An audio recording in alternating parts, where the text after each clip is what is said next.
Hi, I'm Bruce Kyle. I'm an architect evangelist at Microsoft. I work with software companies in the Pacific Northwest. I'd like to introduce Stuart Solarier. Stuart is a software architect with CheckFree and is a Microsoft Most Valuable Professional. Hello, I'm Stuart Solarier, and I blog at visualstuart.net.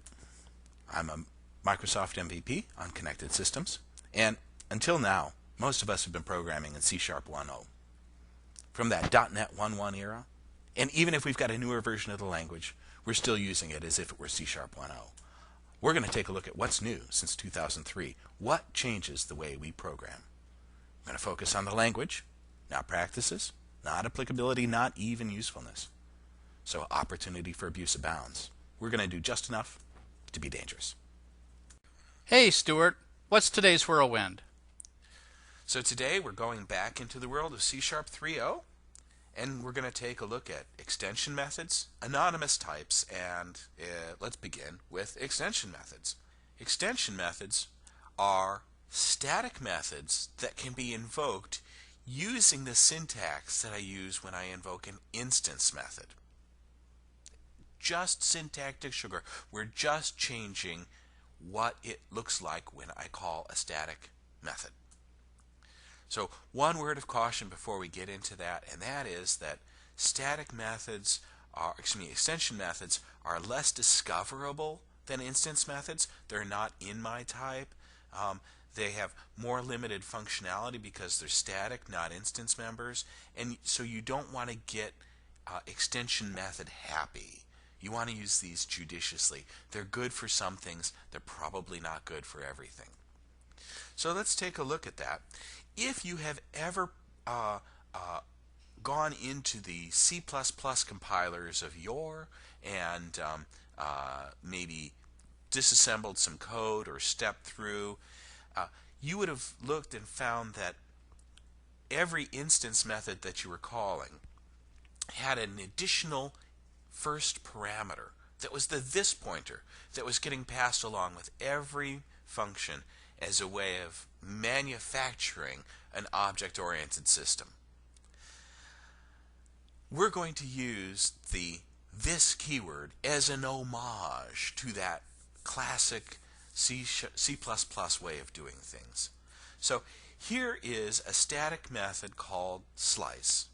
It happens to be in a class called extensions in a namespace that I just made up called conifers.utilities. Slice, okay, it's a generic method, so it takes a type t, metastatic variable t. It's going to return an array of t.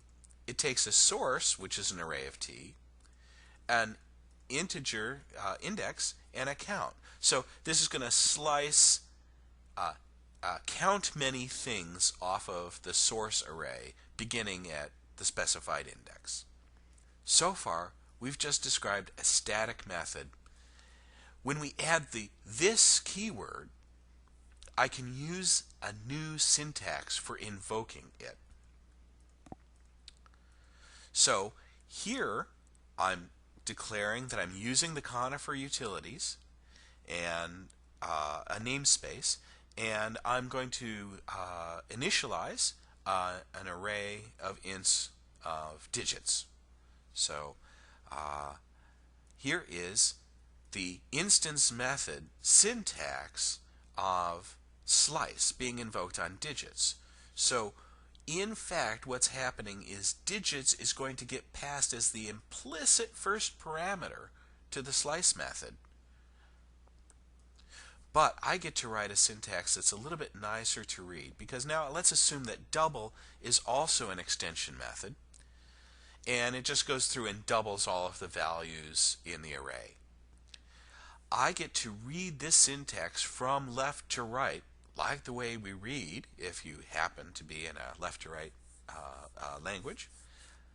And this is the absolute equivalent of what we see below, where I've nested my standard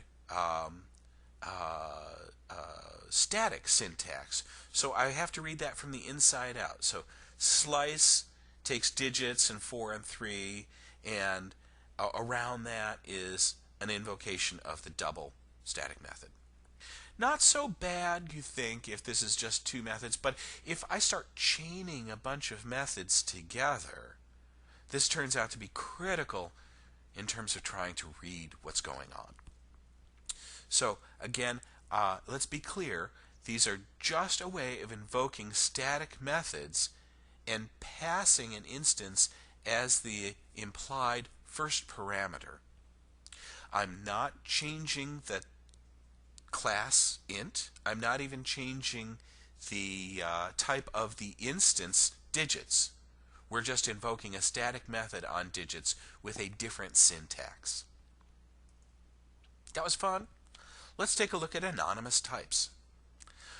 Anonymous types encapsulate read-only properties without actually defining an explicitly named type. And the way we're going to do that is to use that same object initializer syntax that we saw earlier. So up at the top I've got three. I've declared them vars. Why did I declare them vars? Because I don't know the name of this type. It's anonymous. The compiler will make up a name for this type at compile time, but it's not available to me. So I need to use the var keyword. I have three different instances of anonymous types that I'm newing up here for vars S1, S2, and S3.